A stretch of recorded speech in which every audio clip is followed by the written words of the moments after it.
Okay, so over the last 12 years since I first became a student, I've learned loads of high income skills that have helped me personally make millions of dollars on the internet. While I was at university studying medicine, I started my own business helping people get into med school, and then I went on to start this YouTube channel, which led to me starting lots of other businesses. And now I'm in the ridiculously privileged position to be making life-changing amounts of money every year, and I have quite a good understanding of what skills I would recommend to my former self if he wanted to make that sort of money at some point. So in this video, I want to break down 5 high income skills with examples of other people who are literally doing this that you can hopefully use to get inspired to learn one of them yourself and make some money either while you're a student or further down the line. And if you happen to be new to the channel, then hello, my name is Ali. I'm a doctor turned entrepreneur, and I'm also the author of the New York Times bestselling book, Feel Good Productivity, which is about how to be more productive in a way that's actually enjoyable, meaningful, and sustainable. And I've been making videos on this channel for the last 7 years, documenting my journey from broke medical student to entrepreneur to author, and I've documented and shared all of the learnings and failures and experiences along the way. And so I'm hoping that you'll get some value out of this video. And if you're new to the channel, you might like to consider subscribing as well.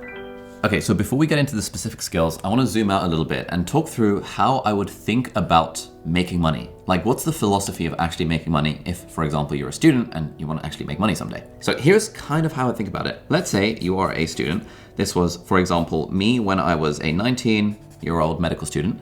And the thing is, it's sort of like in the world of capitalism that we live in today, everyone has above their head a personal stock price. This is essentially your worth to the market. I don't like the system any more than you do. I think this is a bad system. It's just unfortunately the world that we live in. And so if we want to thrive in the world that we live in, we want to appreciate that this is the thing. Everyone that you meet has above them a personal stock price. It's like how every company has a particular value. Now, back when I was a medical student, my personal stock price was 0. No one was going to hire me to do anything. In fact, maybe they would have done. Maybe, when I was a medical student, I was able to earn $4.50 an hour, £4.50 an hour by working at the local library. When I graduated medical school and started working as a doctor, suddenly my personal stock price became around about £14.50 per hour. That's how much doctors earn in the UK when you are just starting out. That's how much residents earn in the US when you're just starting out. This is the personal stock price. Now, let's say if you're a student and you have high income skills, essentially those skills are skills that increase your personal stock price. So let's say, you might have a student next to you whose personal stock price is £50 an hour, or it might be £100 an hour, or it might even be $500 an hour, or it might be whatever the thing is. This is how much that particular person can command in the marketplace of commerce. Okay, so that's thing number 1 that we want to appreciate. Thing number 2 that we want to appreciate is that, a lot of students, sometimes I'll give talks at universities and things, and, I'll put out a question to the audience and I'll kind of ask, who here wants to be an entrepreneur? And depending on the crowd, like if I'm speaking to, I don't know, like finance and tech people, everyone wants to be an entrepreneur. If I'm speaking to medical students, almost no one puts their hand up in saying that they want to be an entrepreneur or they want to run their own business, which is totally fine because obviously medical students normally want to become doctors. That's not the same as running your own business. But the thing that I would say is that everyone is already an entrepreneur. You already run your own business. Even me, back when I was a medical student and back when I was working full-time as a doctor, I was actually running my own business. It was just that my business was hired out to one employer, which was the National Health Service here in the UK. And the rate that I was charging my employer was £14.50 per hour. So it's like I've got one client in my business. That client is my employer. And the rate, the amount of money my business is worth is £14.50 an hour. And in a way, we are all entrepreneurs because we are all selling ourselves in some way to the market. You might not like to think of your job as selling yourself to the market, but in, unfortunately, the capitalist world that we live in, you are in fact selling yourself to the market. So you are already an entrepreneur and you have your business, the business of you, has a stock price in the same way that Apple has a stock price. Apple is a business, it has a stock price. You as an individual are a business, and you also have a stock price. So, knowing that this is the state of the world that we live in, essentially, how do you make that number go up? How do you increase your personal stock price? How do you get more leverage? How do you make it so that, your one employer, your one client isn't only paying you £14.50 an hour? What if this client decides to fire you? What if you get laid off from your job, as a lot of people did during the pandemic? Uh-oh, now your business has 0 clients and now you're not making any money. This is potentially bad because you've got bills and stuff to pay. What if the next job you could only get was maybe similar price, £15 an hour? That's not a very good living that you can make. Essentially, you're an entrepreneur. You have your own business, it's the business of you, and that business has a personal stock price. And the value of this essentially correlates with your skills. The more skills you have that are correlated with making money, the more your personal stock price is going to go up. Now, there are a whole host of skills that will increase your worth to the marketplace. But there are also a whole host of skills that will not increase your worth to the marketplace. Again, for the record, I don't like the system any more than you do, but we're kind of stuck with it because it's a system that we have right now. And so we can kind of think of these skills as low income skills and high income skills. So if, for example, you are in the UK, being a doctor is unfortunately a low income skill. That's being a junior doctor, for example. If, however, you train for 15 years to become a neurosurgeon, being a neurosurgeon is a high-income skill, which in the UK would maybe make you, I don't know, 300K if you do private practice and maybe 100K if you don't do private practice. If you're in the US, that's worth over $1 million a year. It's a very high-income skill. Neurosurgeon as a skill has a different value depending on which market you're in. In the US, which is a private healthcare system, it has got a way higher value than in the UK, which is a state-funded healthcare system. This is one example. What else are skills? Well, playing a guitar is unfortunately a low-income skill. Unless you are literally the best in the world. I mean, if you're the best in the world at anything, it sort of becomes a high income skill, but that's aside. But being able to play the guitar, broadly a low income skill. Being able to code an app is a very high income skill. Being able to write an academic essay is unfortunately a low income skill. It does not pay very much in terms of the marketplace that we currently live in. However, being able to write a sales page or a letter is a very high income skill. This is called copywriting. This is if you were, for example, to take the skills of academic essay writing and apply them to persuasive writing. The person who writes what's on the Apple iPad homepage that tries to convince people to buy an iPad, that person is paid a lot of money because that is a very high income skill that translates to a lot of money in the marketplace. At university, you learn a lot of low income skills, unfortunately, and most university degrees and most school systems do not actually teach you high income skills. A lot of high income skills are things that don't sound particularly sexy and things that you often have to learn on your own. Now, one of the skills that we're going to be talking about later in this video is web design. And for that, you're going to need a web hosting platform, which is where Hostinger comes in, who are very kindly sponsoring this video. Now, Hostinger is where I personally host my own website, aliabdaal.com, which gets lots and lots of hits every week and every month, so you can check that out if you like. And actually, Hostinger is the world's fastest growing web hosting company. It is incredibly easy to use, and it's also very affordable. So if you click on the link in the video description, then you can sign up and you can start building your own website completely from scratch without actually having any coding or web design skills. For most people looking to create a personal website, the premium plan is probably the best option, and that starts at under $3 per month. And with that, you'll get a completely free domain name. You also get free email addresses to use. And the premium plan actually supports up to 100 websites that are all kept really secure online. It also has built-in AI tools that you can use to make the whole website building process even faster. So for example, the AI website builder creates a unique website after you've just answered 3 questions, and then you can customize that website that they've created for you super easily with their drag and drop editing features that are really cool. I genuinely think that everyone has at least something that they can share and talk about online, so I definitely encourage you to think about creating your own personal website. And I would 100% recommend trying out Hostinger if you're not sure where to start. The premium plan is just one option, so do be sure to check out the other options to see if you can find the right one for you. For example, their business plan has e-commerce features if you want to actually sell stuff online. And it's got a bunch more AI tools like a writer and an SEO tool to help drive more people to your website. Again, there is a link to sign up down in the video description, and if you use my code aliabdaal at checkout, you will get an extra 10% discount. They also do have a 30-day money-back guarantee for peace of mind, so you can try it out, and if you don't like it, you can just email them and get your money back. So anyway, thank you so much, Hostinger, for sponsoring this video. Okay, so the final thing to keep in mind in this entire equation is that the value of a skill does somewhat depend on who is buying that skill. So for example, let's say you're just really good at the guitar.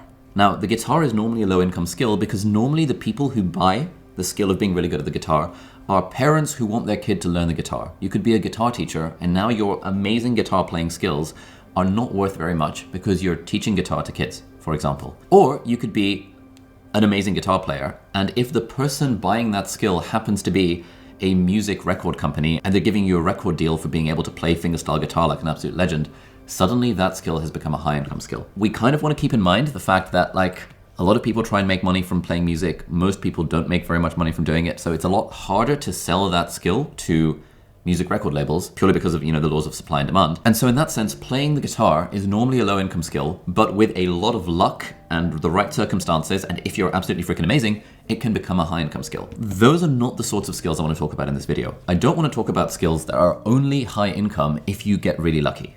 because then you get rich, but you have to be really lucky. I want to talk about skills that are high income that broadly will increase your personal stock price, your worth to the marketplace without you having to be literally the best in the world at it and without you having to be super, super lucky or super, super well connected. Okay, final piece of the puzzle before we move on is this. It's really, really important to appreciate that there are two different types of businesses. You can sell to consumers, i.e. normal people, or you can sell to businesses. So for example, if we use a guitar teacher example again, trying to teach guitar lessons to normal people is selling to consumers. But if, for example, trying to get a record deal with Sony is selling your skill to a business. Trying to be a writer where you say to your friends, hey, I'll write letters to your grandparents for you, or something dumb like that, is trying to sell to consumers. Trying to be a writer, but selling your writing services to businesses by saying you'll do copywriting for their social media or for their sales pages, that is selling to businesses. And generally, we do not want to be trying to sell to consumers. If there was just one thing that I could get into the minds of everyone trying to start businesses, is that it is so much easier to make money when you think about what is your worth, what are your skills that you can sell to a business, rather than what's the value of your skills to a normal person like you and your friends and stuff. So all of these high income skills we're going to be talking about are going to be trying to sell to businesses, because businesses have lots and lots of money to spend, and the way businesses value money is very, very different to how consumers value money. Okay, so with all of that in mind, these are the 5 skills we're going to be talking about, and there will be timestamps in the video description, so do please skip around if you feel like it. But one thing I would say is, you might be like, 3 design, I don't need to think about that. Throughout, as I talk about these different high income skills, I'm going to be sharing literal real life examples of people who have made money using these skills. And so even if right now you might be thinking, I suck at art, so I'll never be a designer, or I don't know, I hate the idea of learning to code. It's okay, but I would still recommend you potentially watch the video because A, it juices my watch time, but more importantly, by seeing the examples and seeing kind of how different people are actually making money, it just gives you a bit of a firmware update in your own mind. It helps you appreciate, oh, this is how you actually make money. This is how you increase your personal stock price. All right, so high income skill number 1 is being a software consultant for businesses. Now this sounds boring, but it's really not. This is super, super cool. Basically, businesses all use different software, and often businesses are run and manned by people who are way less tech savvy than you are as a student.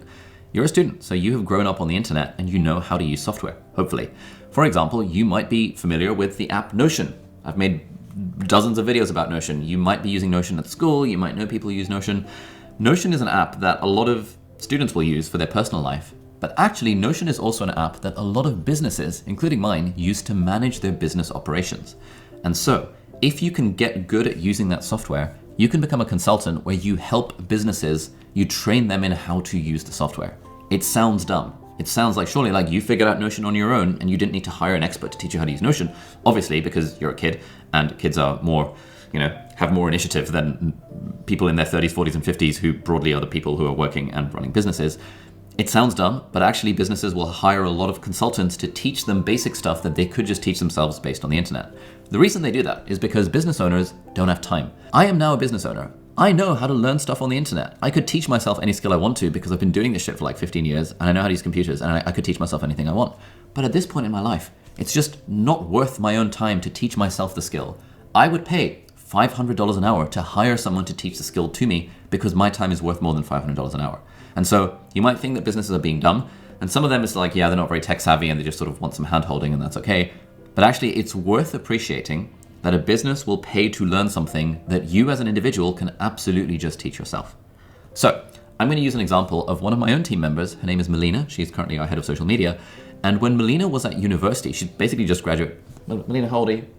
I'm 23 now. Melina is 23 now, but when she was at university, she was working as a Notion consultant for businesses. And this is what her proposal to businesses would look like. So this is in Spanish because she was working with clients in South America. But you can see this is pretty nice. She's charging $300 for a 90-minute Zoom session teaching a company how to use Notion. She's charging $1,000 for 4 sessions, and she's even said 20% off. If you buy 4 sessions that are 90 minutes each, it's $800. That's a pretty high income skill. That's more money than fully qualified trained consultants in the UK who are doctors with 15 years of experience. And Melina was doing Notion consulting when she was like 18, 19 years old at university. I've just actually been informed that Melina was 21, 22 when she did this. Well, like the same kind of idea. You get it. Like there's really no difference between an 18-year-old and a 22-year-old. Don't tell anyone I said that. The other thing that's interesting about this proposal is look at the team spaces on the side. General, engineering, design, product, marketing, operations, HR, and legal. Melina has I guarantee you as a student, those are not the categories on your sidebar on the Notion page. It might be work and home and essays and assignments. But a business has engineering, design, product, marketing, operations, HR, and legal. And the fact that Melina has put those specific things in the sidebar of her little proposal means that she's really, really appealing to businesses. A normal person is not going to pay someone $800 for 4 sessions teaching them how to use Notion. But a business, I would pay that in an absolute heartbeat. I think it's an absolute steal. It's worth pointing out here that the way Melina learned Notion was not by taking classes on how to use Notion. It was by, unsurprisingly, watching YouTube videos. You're a student. You know how to learn shit by watching stuff on the internet. Melina learned how to use Notion by watching a few YouTube videos. She made her own Notion workspace. She got familiar with using the software and then realized, I've got this skill of using this piece of software. I know businesses use this skill. Great. Anytime businesses do anything, you know you can charge them quite a lot of money for teaching them how to do the thing or helping them improve the way that they already do the thing. Okay, so we've talked about Notion, but actually there's dozens and dozens, hundreds, thousands of other software that businesses use.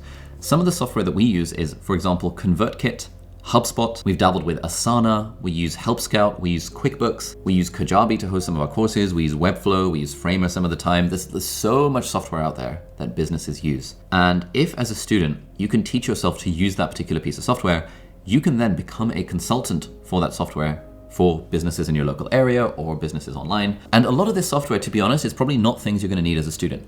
HubSpot is a CRM. As a student, you probably don't even know what CRM means. It's basically a massive database that businesses use to keep all of their contacts. And so they can figure out, okay, this person is at this company and we need to sell to them in this way. So like you as an individual have no reason to learn how to use HubSpot. But if you do, and you get good at it, because it's not hard and there's like loads of tutorials on the internet and stuff, you can then become a HubSpot consultant for businesses. The other really nice thing about this, and which is why it's such a high income skill, is that by doing consulting for businesses, you actually learn so much. You're basically creating your own business where you're doing consulting for other businesses. So you learn how to price your services, you learn how to sell them, you learn how to persuade someone over a Zoom call or over the phone or over an in-person meeting to part with their money to give you the services. You learn how to fulfill on that particular order. You learn the language of business. You learn how to speak to entrepreneurs. You learn how to speak in terms of return on investment. None of this is stuff that they will teach you at university. Even if you do an MBA, I have lots of friends who've done MBAs, they don't learn this stuff either. You only learn this stuff by doing it, which is why when you're a student and you try and become a software consultant for other businesses, I guarantee it will be one of the highest income skills you could possibly learn. Oh, and by the way, if you're enjoying this video, you might like to check out Sunday Snippets, which is my completely free email newsletter, where every Sunday I send a little email sharing some of the stuff that I'm learning in real time along this entrepreneurial journey. I share insights from the books that I've read or conversations I've had with other entrepreneurs. So if you're interested in this making money stuff, I think you'll really get a lot of value from this newsletter. You can check it out, aliabdaal.com/Sunday, or there'll be a link down below. Completely free, and you can unsubscribe whenever you feel like it. All right, next high income skill we've got is writing. This is copywriting and ghostwriting. Copywriting is writing that's done with the intent to persuade. So for example, copywriting an email that a brand or a business might use to sell $10,000 worth of their products. Copywriting their Black Friday promotional email campaign. Copywriting the page where they sell the iPad, or copywriting, in my case, the page where we sell our online courses. The difference between a good copywritten sales page and a bad copywritten sales page might just be a few percentage points of conversion. So, okay, I'm gonna dive into another sort of business class here. Essentially, let's say you've got a website. This is the website, and let's say at the bottom of the website there is a buy now button, and then the website has stuff on it. Maybe there's some pictures and stuff. So let's use the example of my own course, Part-Time YouTuber Academy, where that button is for, I think, $997. Obviously, it has to end in a 7 because, whatever. So anytime someone goes through this page and clicks buy, I am earning, or my business is earning, $997. Now, the conversion rate on our sales page is currently 0.5% or something like that. That means of every 200 people that visit, we get 1 sale. Great. So every time 200 people visit the thing, on average, 0.5% will convert, i.e. will buy the 997 product. So we make $997 for every 200 visitors we get on the website. Now, there are some people who have sales page where the conversion rate is 1%. or even 2%, or even I've heard people who have a 4% conversion rate. So what would it look like if we managed to increase our conversion rate from 0.5% to 2%? You know, what that would look like is for 200 people, we now get 4 sales. It doesn't seem like a lot, but now 200 people is making us $4,000 rather than $1,000. There's a big difference between $1,000 and $4,000. Now, in our case, our part-time YouTuber Academy course makes just over $1 million a year or something like that with a 0.5% conversion rate. If someone were to copyright our landing page, our sales page, and if we were able to increase that conversion rate to just 2%, from 0.5 to 2%, instead of it being a $1 million a year business, it would be a $4 million a year business. And what is the difference between a 0.5% and a 2% conversion rate? It is copywriting. If the sales page is a little bit more persuasive, it increases this conversion rate. And you don't have to increase this conversion rate by much to make a massive difference to the top and bottom line of a business, which is why copywriting is a very, very, very high income skill. It's not that hard to learn. There are books that talk about it. Copywriting Secrets by Jim Edwards is my personal favorite. There are loads of books about it, loads of YouTube videos about it. This guy, Cardinal Mason, has a YouTube channel where he talks about how he makes money as a copywriter. He's a little bit guru-y with his stuff, but the stuff is genuinely very good. He does screen recording-y type videos where he'll literally show you his screen as he's writing an email that's making thousands of dollars. And it's just super cool to see the genuine behind the scenes of this sort of stuff. But hopefully you can appreciate with this example, if we were to hire a good copywriter, which we now have, we'd be able to add $3 million directly to the bottom line of our business. That is huge. Obviously, we wouldn't pay a copywriter $3 million, but like if someone were able to say, hey, your conversion rate's currently 0.5%, I guarantee to get it to at least 2%, and I just want 10%, I'd be like, of course, I'd be making an extra $3 million, and that person would be making $300,000, the 10% of the difference, just by copywriting our sales page.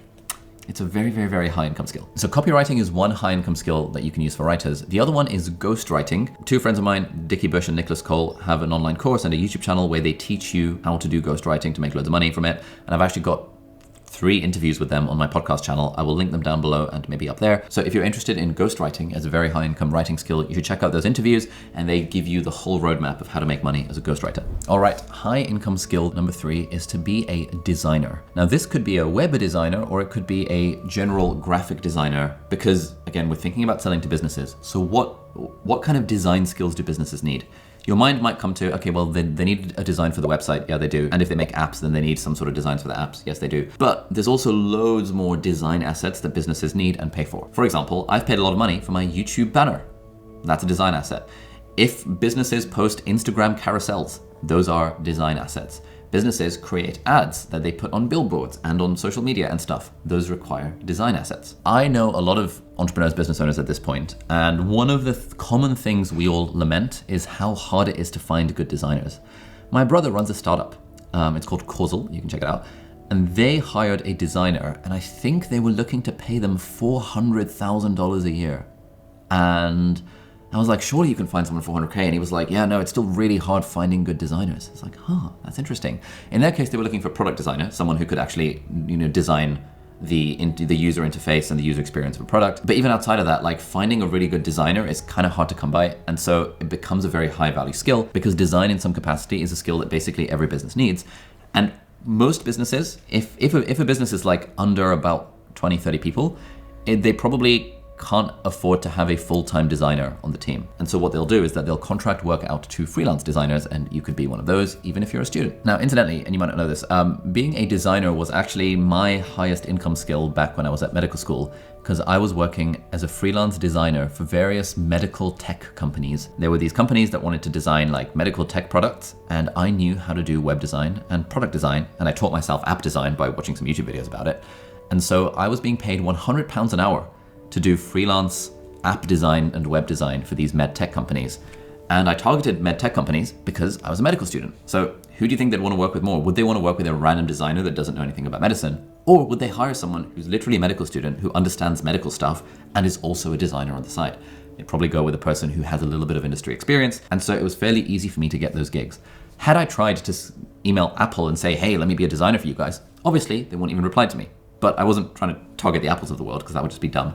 I was targeting is a weird way to say it, but I was reaching out to people I knew through my network and doctors in my hospital and stuff, when I would find that they were working on some sort of med tech product, which often, well, not often, but like quite a lot of them were. Now, if you're looking for resources to how to learn design as a skill, I would recommend the YouTube channel for Abby Connick. She is a full-time graphic and brand designer. She didn't go to university. She taught herself the skills. She was working at this resort company for 4 years and she got lots of experience, built a portfolio, and now she does YouTube videos and stuff where she teaches people how to become designers. So if you're interested in that, if you feel like you have a reasonable aesthetic sense and you might want to learn how to use Figma and Canva and Photoshop and stuff, those are very, very high income skills, provided you're selling them to the right business. All right, high income skill number 4 is being a website builder. Now, this didn't used to be a high income skill. Back in like 2008, 2009, when I first started dabbling with web design, being a web designer or a web developer was actually a fairly low income skill.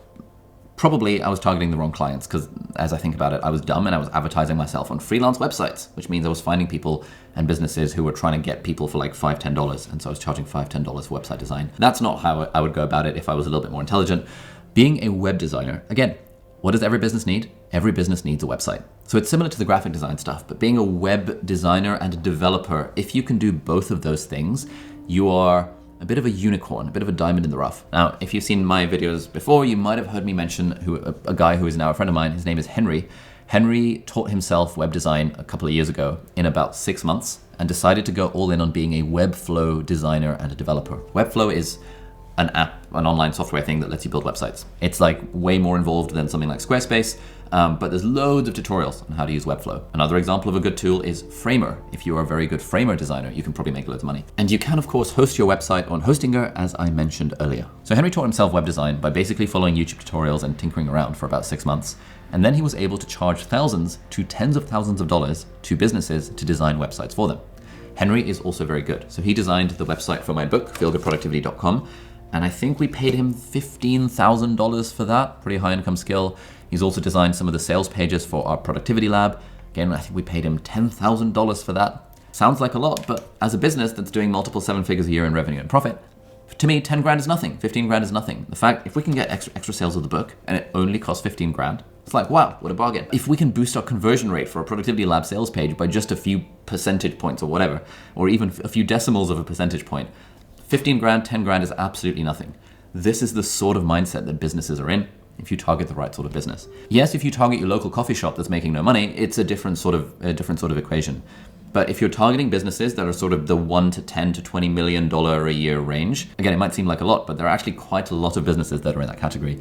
If you target those sorts of businesses, then again, web design becomes a very high income skill. All right, the 5th high income skill that we're going to talk about is coding. If you're watching this and you're not a massive nerd, you might be thinking, oh, coding. People have talked about it. I don't want to learn to code. It's hard. I'm not mathematically inclined. It's like, okay, but like there are a lot of people who are not nerds who are good at coding. Coding is actually surprisingly accessible as a skill to learn. There are loads of completely free YouTube tutorials that teach you the basics of learning how to code. The fact that you can use AI tools like GitHub Copilot and ChatGPT and stuff to help you out while you're coding is also phenomenally game-changing. US-based tech companies are paying like $400,000 starting salaries for coders, which is insane. Depending on levels of experience, all that kind of stuff. Everyone I know who taught themselves coding and got a job in that field is earning at least 6 figures a year, basically straight out of university, because there's always a demand for good coders out there. But you also don't have to use coding as a skill that you can sell to other businesses. You can use coding as a skill to create your own products as well. Now, the example I want to give here is a friend of mine, Sahel. Sahel learned how to code by essentially teaching himself, and he built a product called Firecut, which is like an AI tool that helps video editors. He's a friend of mine, so we sort of partnered on it, and I drove some traffic to the thing. But from quitting his day job a few months ago, well, I think like 9 months ago, last time I checked, he was earning $35,000 a month from the software that he built himself. It's hard to overstate just how amazing coding as a skill is, because now whenever you have an idea for anything that involves a computer or a phone or the internet, which is basically almost every sensible business idea these days, as soon as you have that idea, if you know how to code, you can see the process of what it would take to actually build it. And anyone can build any kind of app, any kind of website. You've got AI to help you. You can charge money for it. You could be a 13-year-old kid in Pakistan. You could learn how to code. You could build some sort of app. And if that app is good and you find a way to get leads and traffic to the app, you could literally make thousands, if not tens of thousands, if not hundreds of thousands of dollars a month by just the fact that you've built this tool which people enjoy using. Now, a great resource for this is the website Indie Hackers.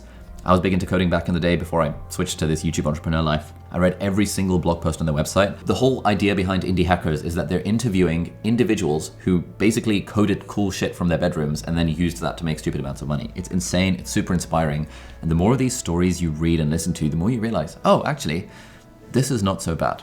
I could probably teach myself this thing, and then you can start having ideas for different cool stuff that you can build. All right, so if you've gotten to this point in the video, then there is a pretty high chance that you are on the path to financial freedom, where you would love to live a life where you can basically do what you want without having to worry about money. And if you're interested, I've got a video over here, which is my honest advice for someone who's seeking financial freedom. So check that out if you like. Thank you very much for watching, and I'll see you next time. Bye.